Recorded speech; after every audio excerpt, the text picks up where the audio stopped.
தவறு செய்த பிரம்மா.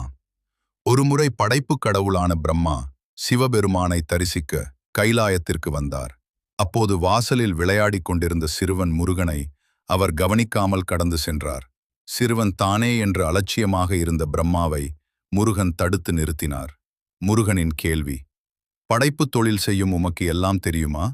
மந்திரங்களுக்கு எல்லாம் மூலமான ஓணகாரத்தின் ஓம் பொருள் தெரியுமா என்று பாலமுருகன் கேட்டார். பிரம்மா திணறிப்போய் அதற்குச் சரியான விளக்கம் சொல்ல முடியாமல் தவித்தார். சிறை தண்டனை.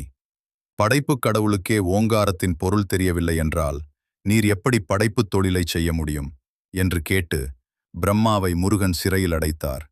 தானே படைப்புத் தொழிலையும் செய்யத் தொடங்கினார். சிவன் தலையீடு. விஷயம் அறிந்து சிவபெருமான் அங்கு வந்து, மகனே, பிரம்மாவை விடுதலை செய்.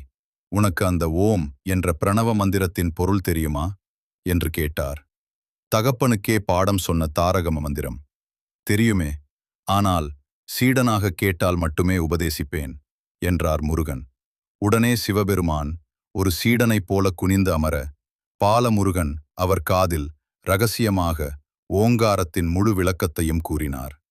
தகப்பனுக்கே குருவாக மாறியதால் இந்த நிகழ்வுக்குப் பிறகு முருகனுக்கு சுவாமிநாதன், சுவாமிக்கே நாதன் என்ற பெயர் கிடைத்தது. இந்த நிகழ்வு நடந்த இடமே சுவாமி மலையாகும்.